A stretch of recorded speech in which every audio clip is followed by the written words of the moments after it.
18 number का question तो सिर्फ मल्टीपल चॉइस क्वेश्चन से ही आता है। तो दोस्तों क्या आपने मैग्नेटिज्म चैप्टर के मल्टीपल चॉइस क्वेश्चन प्रिपेयर कर लिए हैं? अगर नहीं किए तो चलिए आज हम 40 most important multiple choice question इस चैप्टर के प्रिपेयर करते हैं। हेलो दोस्तों, मेरा नाम है आयुष अग्रवाल और बढ़ते हैं हम वीडियो की तरफ।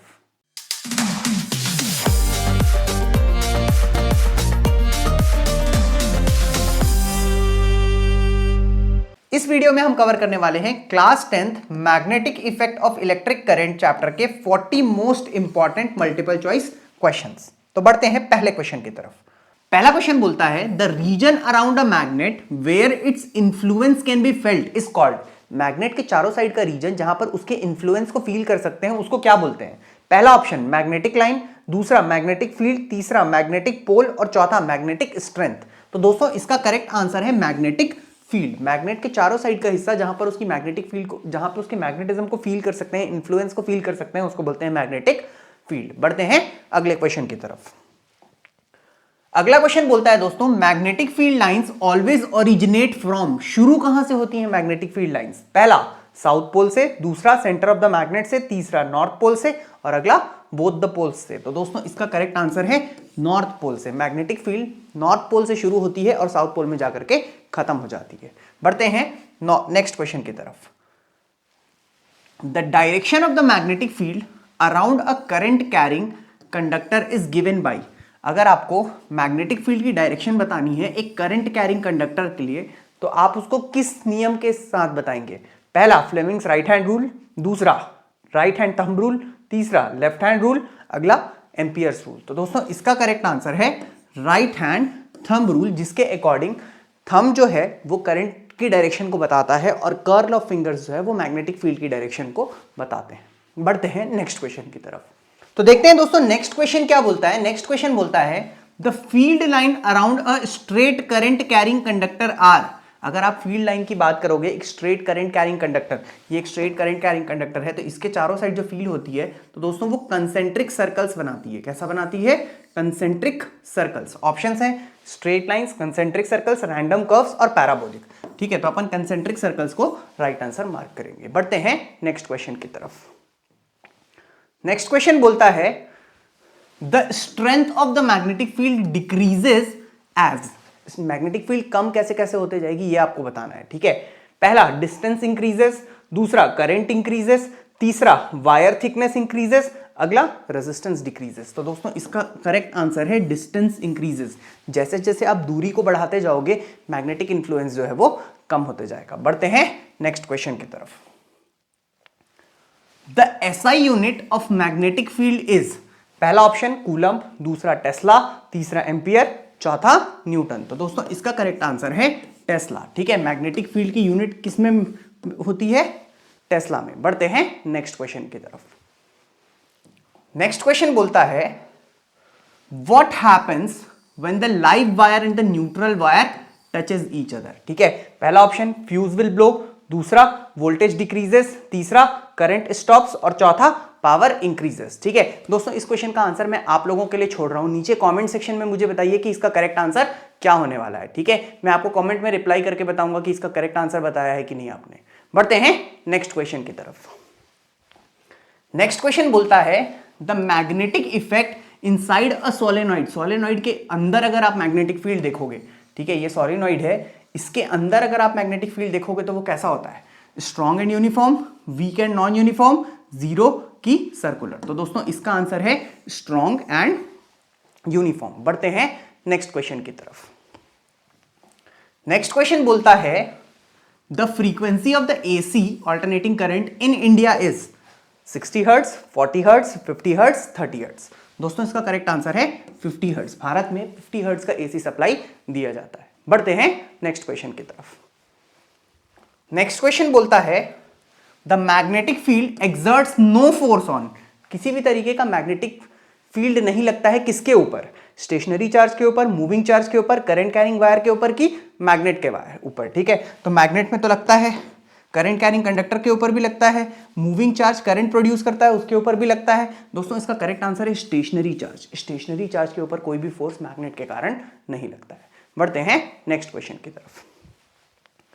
नेक्स्ट क्वेश्चन बोलता है फ्लेमिंग का जो लेफ्ट हैंड रूल है वो हमें क्या चीज की डायरेक्शन देता है, करंट की, फोर्स की, मैग्नेटिक फील्ड की, कि रेजिस्टेंस की। तो दोस्तों फ्लेमिंग का लेफ्ट हैंड रूल बोलता है कि अगर आप अपनी थंब, इंडेक्स फिंगर और मिडिल फिंगर को mutually perpendicular to each other stretch करेंगे तो इंडेक्स फिंगर जो है वो रिप्रेजेंट करती है direction of field, middle finger represent करती है डायरेक्शन ऑफ करंट और थंब रिप्रेजेंट करता है डायरेक्शन ऑफ फोर्स। ठीक है, तो रिजल्ट जो है वो थंब बताता है, that is the direction of force. ठीक है, बढ़ते हैं नेक्स्ट क्वेश्चन की तरफ। नेक्स्ट क्वेश्चन बोलता है the magnetic field inside a current carrying solenoid resembles to that of, जैसा सोलिनॉइड के अंदर जो मैग्नेटिक फील्ड होती है वो किससे रिसेंबल करती है, किससे मिलती जुलती है। पहला बार मैग्नेट से, दूसरा स्ट्रेट कंडक्टर से, तीसरा सर्कुलर लूप से और चौथा मूविंग चार्ज से। तो दोस्तों इसका करेक्ट आंसर है बार मैग्नेट। सोलिनॉइड जो है वो बार मैग्नेट के जैसे एक्ट करता है, उसकी मैग्नेटिक फील्ड बिल्कुल उसी तरीके की होती है जैसी बार मैग्नेट की होती है। बढ़ते हैं नेक्स्ट क्वेश्चन की तरफ। नेक्स्ट क्वेश्चन बोलता है the part of the domestic electric circuit that prevents overloading is. ठीक है, पहला ऑप्शन फ्यूज, दूसरा ऑप्शन अर्थ वायर, तीसरा ऑप्शन स्विच, चौथा ऑप्शन न्यूट्रल वायर। तो दोस्तों ये एक बहुत कॉमन सी चीजें हैं, लगभग हर एक इंसान के घर पे पाई जाती हैं। ठीक है, तो इसका क्वेश्चन भी मैं आप लोगों के लिए स्किप कर रहा हूं। मुझे नीचे कमेंट करके बताइए कि क्वेश्चन नंबर 13 का करेक्ट आंसर क्या है। डोमेस्टिक इलेक्ट्रिक सर्किट का ऐसा कौन सा पार्ट है जो ओवरलोडिंग से बचाता है। ठीक है, बढ़ते हैं नेक्स्ट क्वेश्चन की तरफ। क्वेश्चन है why is AC preferred over DC for long distance transmission. Long distance transmission के लिए मतलब पावर को एक जगह से दूसरे जगह तक, दूर तक ट्रांसमिट करने के लिए एसी को प्रिफर क्यों किया जाता है ओवर डीसी। पहला ऑप्शन लेस पावर लॉस, दूसरा एसी इज चीपर, तीसरा डीसी हैज हाई रेजिस्टेंस, चौथा डीसी वोल्टेज इज हाई। तो दोस्तों इसका करेक्ट आंसर है less power loss. AC current को एक जगह से दूसरी जगह तक भेजने में जो पावर लॉस होता है वो काफी कम होता है as compare to direct current. बढ़ते हैं नेक्स्ट क्वेश्चन की तरफ। नेक्स्ट क्वेश्चन बोलता है a current carrying conductor placed in a magnetic field experiences. अगर एक करंट कैरिंग कंडक्टर को मैग्नेटिक फील्ड के अंदर रख देंगे तो वो क्या एक्सपीरियंस करेगा। ठीक है, चेंज इन रेजिस्टेंस एक्सपीरियंस करेगा, फोर्स एक्सपीरियंस करेगा, कुछ भी इफेक्ट नहीं आएगा, एंड इंक्रीज इन करंट, अचानक से करंट बढ़ जाएगा। तो दोस्तों इसका करेक्ट आंसर है फोर्स एक्सपीरियंस करेगा। और अगर आप इसकी फोर्स की डायरेक्शन चाहते हैं तो फ्लेमिंग्स के लेफ्ट हैंड रूल से आप उसकी डायरेक्शन निकाल सकते हैं। बढ़ते हैं नेक्स्ट क्वेश्चन की तरफ।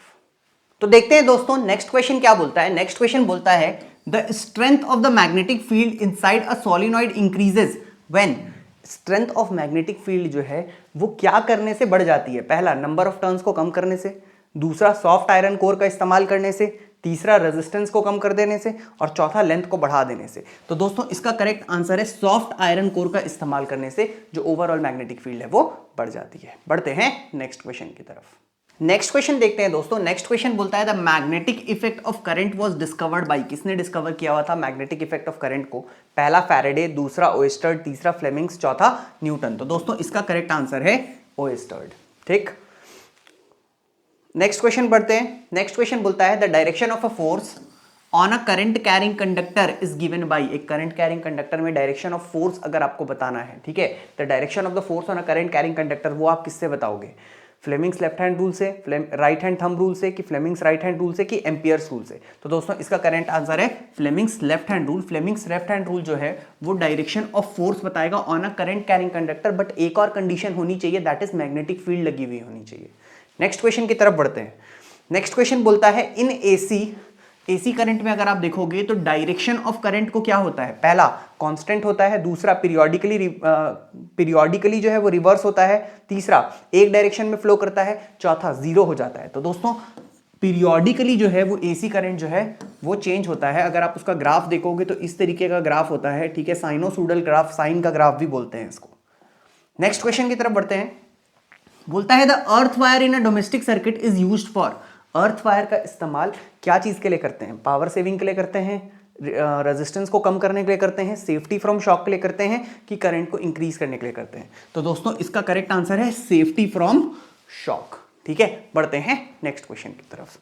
नेक्स्ट क्वेश्चन बोलता है what type of current is supplied to our homes. हमारे घरों पे जो करंट सप्लाई किया जाता है वो किस तरीके का होता है। डीसी करंट, एसी करंट, कि दोनों एसी और डीसी करंट, की स्टैटिक करंट। तो दोस्तों इसका करेक्ट आंसर है एसी करंट। एसी करंट मतलब ऑल्टरनेटिंग करंट। हमारे घरों में जो करंट आता है वो होता है ऑल्टरनेटिंग करंट। बढ़ते हैं नेक्स्ट क्वेश्चन की तरफ। नेक्स्ट क्वेश्चन बोलता है a current carrying conductor placed perpendicular to the magnetic field. अगर एक करंट कैरिंग कंडक्टर को perpendicular to the magnetic field रखे हो, 90 डिग्री पे रखे हो, तो क्या होगा? पहला, कोई फोर्स एक्सपीरियंस नहीं करेगा, मैक्सिमम फोर्स एक्सपीरियंस करेगा, उसका रेजिस्टेंस बदल जाएगा या फिर उसका जो करंट है वो रिड्यूस हो जाएगा। तो दोस्तों इसका करेक्ट आंसर है कि वो मैक्सिमम फोर्स एक्सपीरियंस करेगा। अगर परपेंडिकुलर रखोगे तो मैक्सिमम फोर्स एक्सपीरियंस करेगा और पैरेलल रखोगे तो करंट एक्सपीरियंस फोर्स एक्सपीरियंस नहीं करेगा। बढ़ते हैं नेक्स्ट क्वेश्चन की तरफ। नेक्स्ट क्वेश्चन बोलता है the magnetic field lines are always, ठीक है, स्ट्रेट, कर्व्ड, सर्कुलर की क्लोज्ड। तो दोस्तों मैग्नेटिक फील्ड लाइंस जो है वो हमेशा क्लोज्ड कर्व्स बनाते हैं। बढ़ते हैं नेक्स्ट क्वेश्चन की तरफ। नेक्स्ट क्वेश्चन बोलता है what happens to the fuse wire during overloading. जब ओवरलोडिंग होती है तो फ्यूज वायर को क्या होता है? पहला, वो मेल्ट हो जाता है। दूसरा, इट कंडक्ट्स बेटर। तीसरा, it becomes an insulator. It increases current. तो दोस्तों इसका आंसर है इट मेल्ट्स, और क्योंकि वो मेल्ट हो जाता है तो सर्किट जो है वो टूट जाता है। बढ़ते हैं नेक्स्ट क्वेश्चन की तरफ। नेक्स्ट क्वेश्चन बोलता है the magnetic field is strongest at. कौन से पॉइंट पे मैग्नेटिक फील्ड स्ट्रॉन्गेस्ट होती है? पहला, सेंटर पे। दूसरा, पोल्स के पास। अगला, हर जगह बराबर होती है। अगला, आउटसाइड द मैग्नेट। तो दोस्तों इसका आंसर है नियर द पोल्स। अगर आप पोल्स के पास देखोगे एक मैग्नेट में, ठीक है, तो जो ये वाला और ये वाला रीजन होता है, जो पोल्स होते हैं, यहां पर जो मैग्नेटिक फील्ड होती है वो कैसी होती है? स्ट्रॉन्गेस्ट होती है। ठीक है, बढ़ते हैं नेक्स्ट क्वेश्चन की तरफ। नेक्स्ट क्वेश्चन बोलता है AC current is represented graphically as. ठीक है, अभी अभी मैंने बताया था एसी करंट जो है वो ऑल्टरनेटिंग होता है इस तरीके का। ये ग्राफ साइन का भी होता है और कॉस का भी होता है। कॉस का ग्राफ अगर आप लोगे तो वो 1 से शुरू होता है और इस तरीके का चलता है। ठीक है, a straight line, a sine wave, a parabolic curve की एक रैंडम कर्व। तो दोस्तों इसका आंसर है अ साइन वेव। ठीक, बढ़ते हैं नेक्स्ट क्वेश्चन की तरफ। नेक्स्ट क्वेश्चन बोलता है Which part of a domestic circuit ensures safety from electric shock? Electric shock से कौन सा ऐसा पार्ट होता है डोमेस्टिक इलेक्ट्रिक सर्किट का जो हमें बचाता है? पहला, अर्थ वायर, लाइव वायर, फिर नेक्स्ट फ्यूज वायर की न्यूट्रल वायर। तो दोस्तों इलेक्ट्रिक शॉक से बचाने का काम करता है अर्थ वायर। ठीक है, अभी इस क्वेश्चन में अगर ओवरलोडिंग से बचाने की बात होती तो आंसर बदल जाता। बढ़ते हैं नेक्स्ट क्वेश्चन की तरफ। नेक्स्ट क्वेश्चन बोलता है शॉर्ट सर्किट कब होता है? ठीक है, पहला, रेजिस्टेंस जब बहुत ज्यादा होता है। अगला, करंट जब बहुत कम होता है या जीरो हो जाता है। अगला, रेजिस्टेंस जब बहुत कम होता है। और लास्ट ऑप्शन, वोल्टेज जब बढ़ जाता है। तो दोस्तों इसका आंसर है रेजिस्टेंस जब बहुत कम होता है तो पूरा का पूरा करंट एक जगह से दूसरी जगह तक फ्लो हो जाता है बिना किसी रेजिस्टेंस के, जिसके कारण शॉर्ट सर्किटिंग हो जाती है। ठीक है, पढ़ते हैं नेक्स्ट क्वेश्चन की तरफ। फटाफट से 10-11 क्वेश्चंस बचे हैं दोस्तों, इसको भी देख लेते हैं। अगला क्वेश्चन क्या बोलता है the magnetic field at the centre of a circular loop carrying current. ठीक है, एक सर्कुलर लूप है जिसमें करंट कैरी हो रहा है, तो इसके अंदर जो मैग्नेटिक फील्ड होती है वो बीच में कैसी होती है? स्ट्रॉन्गेस्ट होती है, वीकेस्ट होती है, जीरो होती है कि कांस्टेंट होती है? तो दोस्तों सबसे स्ट्रॉन्गेस्ट फील्ड जो होती है वो सर्कुलर लूप के बीच में होती है। बढ़ते हैं नेक्स्ट क्वेश्चन की तरफ। नेक्स्ट क्वेश्चन बोलता है Which of the following correctly describes direct current? इसमें से कौन सा पॉइंट जो है वो डायरेक्ट करंट को सबसे सही डिस्क्राइब करता है? पहला, फ्लोज इन 2 डायरेक्शन। बिल्कुल नहीं, 2 डायरेक्शन में फ्लो नहीं करता है। अगला, फ्लोज इन 1 डायरेक्शन, एक डायरेक्शन में वो फ्लो करता है। रिवर्सेस पीरियोडिकली, ये तो एसी करता है। एंड ऑल्टरनेट्स कंटिन्यूअसली, ये भी नहीं होगा। तो इसका करेक्ट आंसर होगा एक डायरेक्शन में जो फ्लो करता है उसको बोलते हैं डायरेक्ट करंट। बढ़ते हैं नेक्स्ट क्वेश्चन की तरफ। नेक्स्ट क्वेश्चन बोलता है Why are soft iron cores used in electromagnets? Electromagnets में सॉफ्ट आयरन कोर का इस्तेमाल क्यों किया जाता है? पहला, मैग्नेटिक फील्ड को बढ़ाने के लिए। दूसरा, वेट को रिड्यूस करने के लिए। तीसरा, रेजिस्टेंस को कम करने के लिए। और चौथा, करंट को ब्लॉक करने के लिए। तो दोस्तों इसका करेक्ट आंसर है इंक्रीजेस मैग्नेटिक फील्ड। ठीक है, बढ़ते हैं नेक्स्ट क्वेश्चन की तरफ। नेक्स्ट क्वेश्चन बोलता है the direction of magnetic field inside a bar magnet is from. अगर आप एक बार मैग्नेट को देखोगे तो बार मैग्नेट के अंदर मैग्नेटिक फील्ड कहां पे से कहां जाती है? तो दोस्तों नॉर्थ से निकल के साउथ जाती है मैग्नेट के बाहर, और अंदर साउथ से नॉर्थ जाती है। ठीक है, तो नॉर्थ से साउथ गलत हो जाएगा, साउथ से नॉर्थ जो है वो सही आंसर हो जाएगा। ठीक है, ये दोनों ऑप्शन गलत हो जाएंगे। बढ़ते हैं नेक्स्ट क्वेश्चन की तरफ। नेक्स्ट क्वेश्चन बोलता है the magnetic field lines are closer together where the magnetic field is, कहां पर मैग्नेटिक फील्ड लाइंस जो होती हैं वो पास पास होती हैं, ठीक है। तो बोलता है मैग्नेटिक फील्ड लाइंस जो होती हैं, जो जहां पर पास पास होती हैं वहां पर मैग्नेटिक फील्ड कैसी होती है, पहला वीकर, दूसरा स्ट्रॉन्गर, तीसरा इक्वल, चौथा जीरो। तो दोस्तों जहां पर मैग्नेटिक फील्ड लाइंस ज्यादा होती हैं, क्राउडेड होती हैं, वहां पर मैग्नेटिज्म जो है या जो मैग्नेटिक फील्ड की स्ट्रेंथ है वो स्ट्रॉन्ग होती है, ठीक है। तो स्ट्रॉन्गर पे टिक करके आगे बढ़ेंगे। बढ़ते हैं नेक्स्ट क्वेश्चन की तरफ। देखते हैं नेक्स्ट क्वेश्चन क्या बोलता है। The force experienced bye a current carrying conductor in a magnetic field is maximum. Maximum कब होता है, ठीक है, जब कंडक्टर पैरेलल होता है, जब कंडक्टर परपेंडिकुलर होता है, जब करंट जीरो होता है, कि कंडक्टर 45 डिग्री पे होता है। तो दोस्तों जब कंडक्टर परपेंडिकुलर होता है उस केस में जो फोर्स लगता है वो मैक्सिमम लगता है। बढ़ते हैं नेक्स्ट क्वेश्चन की तरफ। नेक्स्ट क्वेश्चन बोलता है overloading in electric circuits occur due to. Overloading क्यों होता है, लो वोल्टेज के कारण होता है, बहुत ज्यादा एक्सेसिव करंट के कारण होता है, थिक वायर्स के कारण होता है, कि ओपन सर्किट के कारण होता है। तो दोस्तों एक्सेसिव करंट के कारण ओवरलोडिंग हो जाती है। पढ़ते हैं नेक्स्ट क्वेश्चन की तरफ। नेक्स्ट क्वेश्चन बोलता है magnetic field lines never. Magnetic field lines कौन सी चीज कभी नहीं करती हैं इसमें से, पहला क्रॉस ईच अदर, दूसरा फॉर्म्स लूप, तीसरा पासेस थ्रू पोल्स, चौथा डिक्रीजेस इन स्ट्रेंथ। तो दोस्तों मैग्नेटिक फील्ड लाइंस एक दूसरे को कभी भी क्रॉस नहीं करती हैं, क्योंकि अगर वो क्रॉस करेंगी तो एक पॉइंट पे दो डायरेक्शन हो जाएगा जो कि एब्सर्ड हो जाएगा। बढ़ते हैं नेक्स्ट क्वेश्चन की तरफ। नेक्स्ट क्वेश्चन बोलता है the magnetic compass is used to. Magnetic compass का इस्तेमाल क्यों करते हैं, पहला करंट को डिटेक्ट करने के लिए, दूसरा रेजिस्टेंस को मेजर करने के लिए, तीसरा मैग्नेटिक फील्ड को डिटेक्ट करने के लिए, चौथा इलेक्ट्रिसिटी को जनरेट करने के लिए। तो दोस्तों इसका करेक्ट आंसर है मैग्नेटिक फील्ड को डिटेक्ट करने के लिए हम कंपास का इस्तेमाल करते हैं। बढ़ते हैं नेक्स्ट क्वेश्चन की तरफ। नेक्स्ट क्वेश्चन बोलता है the live wire in a house hold circuit is. Live wire house hold circuit में कौन से कलर का होता है, रेड, ब्लैक, ग्रीन, येलो। तो दोस्तों लाइव वायर जो होता है वो होता है रेड कलर का, ब्लैक कलर का होता है न्यूट्रल वायर, ग्रीन कलर का होता है अर्थ वायर, ठीक है। बढ़ते हैं नेक्स्ट क्वेश्चन की तरफ। बोलता है why is fuse wire made of low melting point material. Fuse wire को लो मेल्टिंग मटेरियल का क्यों बनाया जाता है, पहला इलेक्ट्रिसिटी बचाने के लिए, दूसरा रेजिस्टेंस को रिड्यूस करने के लिए, तीसरा सर्किट को ब्रेक करने के लिए ओवरलोडिंग के समय में, और चौथा टू इंक्रीज द करंट। तो दोस्तों इसका करेक्ट आंसर है सर्किट को ब्रेक करने के लिए ओवरलोडिंग के समय, इसीलिए उसको लो मेल्टिंग पॉइंट का बनाया जाता है। बढ़ते हैं लास्ट क्वेश्चन की तरफ। लास्ट क्वेश्चन बोलता है magnetic field lines are always dash outside the magnet. Outside the magnet जो है, मैग्नेट के बाहर अगर अपन देखें तो मैग्नेटिक फील्ड लाइंस किस तरीके की होती हैं, कर्व्ड, स्ट्रेट लाइन, सर्कुलर की पैरेलल। तो दोस्तों कर्व्ड होती हैं मैग्नेटिक फील्ड लाइंस मैग्नेट के बाहर, ठीक है। तो दोस्तों इसके साथ हमने ये वीडियो खत्म किया। अगर आपको ये वीडियो पसंद आया हो तो वीडियो को लाइक, शेयर एंड सब्सक्राइब जरूर कर दीजिएगा, और ज्यादा से ज्यादा अपने दोस्तों के साथ शेयर कीजिएगा ताकि वो भी हमारे साथ इस जर्नी में जुड़ सकें। आज के लिए बस इतना ही।